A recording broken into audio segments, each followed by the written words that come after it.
Davis. Chief Davis, thank you for joining us this morning. So the officers were charged yesterday. Why is the video being released tonight? Are you worried that it's coming out on a Friday night? Well, there was much discussion about when an appropriate time for the video to be released, George, and not just the Memphis Police Department, but with city administration and other agencies in the area. We felt that Friday would be better. We're taking into consideration the reaction of the community that could potentially take place, and ensuring that our schools, are out. Most business folks would be on the way home on tomorrow. Did you give any consideration at all to Or this evening, I'm sorry. Right. Did you give any consideration at all to not releasing the video, given the concerns? No, not at all.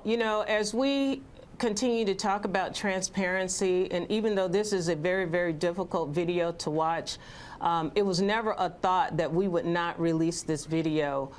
We wanted to make sure that it wasn't released too prematurely, because we wanted to ensure that the DA's office, the TBI, and also the FBI had an opportunity to cross some of the hurdles that they had to in their investigation.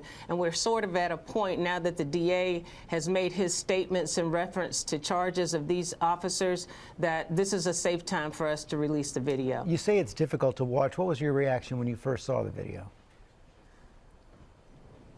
In my 36 years, George, I would have to say I don't think I've ever been more horrified and disgusted, sad, but just, and to some degree confused. Confused?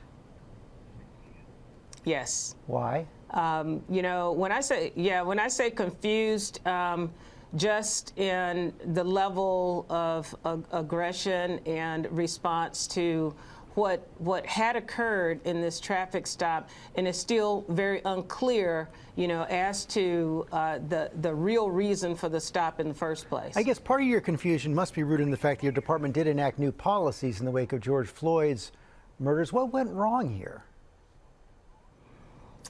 Well, I think that there were several gaps that took place, and I'm just going to be honest. Anytime we have officers that are working in various types of units, and our police department, along with departments around the country, have specialized units, it's just important to make sure that there are supervisors that are where they're supposed to be during these types of operations. And individuals that are the right people that are in place that will act appropriately when these types of incidents occur. I believe there was a sense of groupthink in the mentality of what was happening. And it's just very unfortunate that nobody stepped forward to say enough. You think it's possible that the initial stopping of the car was improper? As far as I know today, I do believe that the stop itself was very questionable.